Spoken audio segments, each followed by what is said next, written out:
Forever, this has been a land of debate, of questions,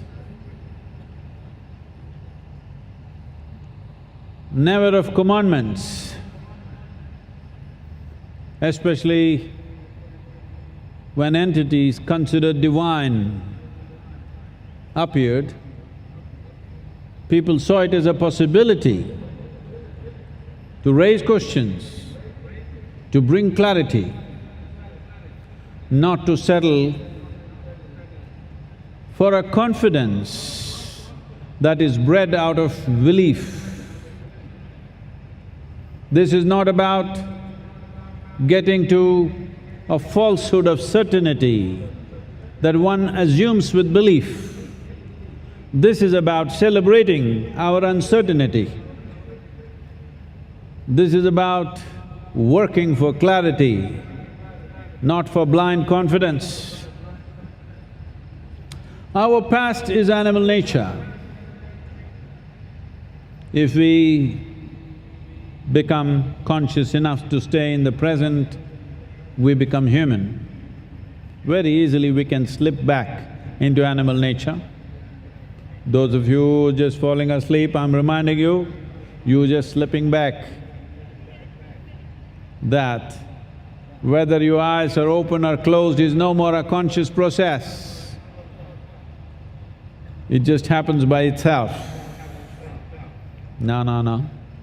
It's important that we remember that we have evolved out of animal nature.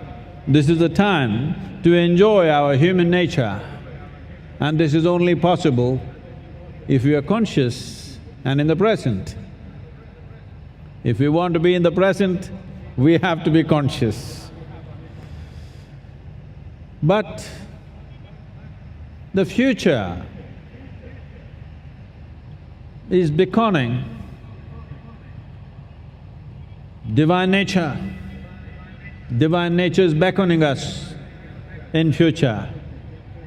This means the possibility of evolving beyond the dimensions or definitions of what we consider as human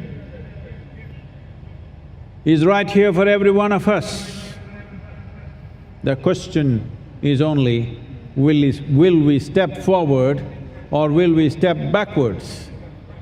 Will we move into our divine possibility or will we step back into our animal past? This is a constant challenge, this is a constant possibility that human beings are struggling with. This is a night of wakefulness.